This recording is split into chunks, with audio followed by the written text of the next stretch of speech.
My name is Lauren Axelm, and this is my Great Leader Speech video for Leadership 383. Biography.com states that Sandra Day O'Connor was born in El Paso, Texas on March 26, 1930.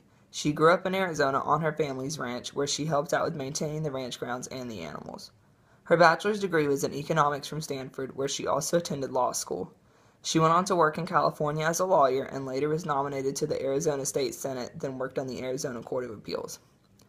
According to NPR.org, Sandra Day O'Connor was nominated to the Supreme Court by President Ronald Reagan and was sworn into office on July 7, 1981. Her first big case dealt with none other than the case of Mississippi University for Women versus Hogan in 1982.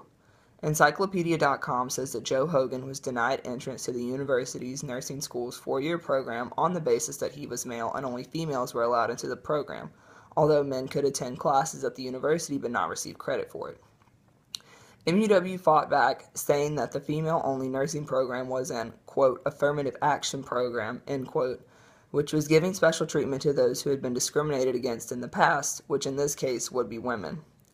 According to Encyclopedia.com, O'Connor noted that most nursing degrees then were earned by women, and discrimination against women was an invalid excuse. She also said it did nothing to help break the stereotype of nursing being a woman's job. The Supreme Court decided that Joe Hogan should be admitted to the nursing school, which later led to the entire university becoming coeducational. I think Sandra Day O'Connor is a great leader because she never thought less of herself because of the way people treated her for being a female lawyer, and she never let their discouragement affect her thoughts and opinions on important issues and cases in court. She never let others influence her to change her opinion simply because she was a woman. She was also the deciding vote in many cases during her time in the Supreme Court, and she always rationally thought out her answer after doing much research. She wanted to be as fair as possible in each case. She wanted to prove that as the first woman on the Supreme Court, she could do as good a job as any of the men on the court.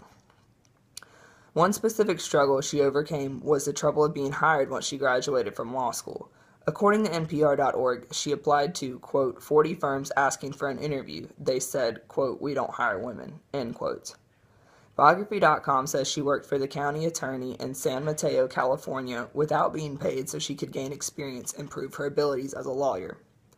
The website also says she concentrated on the law surrounding the issues dealt with by the Supreme Court and ignored the commotion caused by other politicians about the issues, which was inspiring to many. According to History.com, this was seen especially in her vote to maintain the abortion decision of Roe v. Wade, even when other Republicans wanted to reverse it. O'Connor retired from being a Supreme Court justice on January 31, 2006.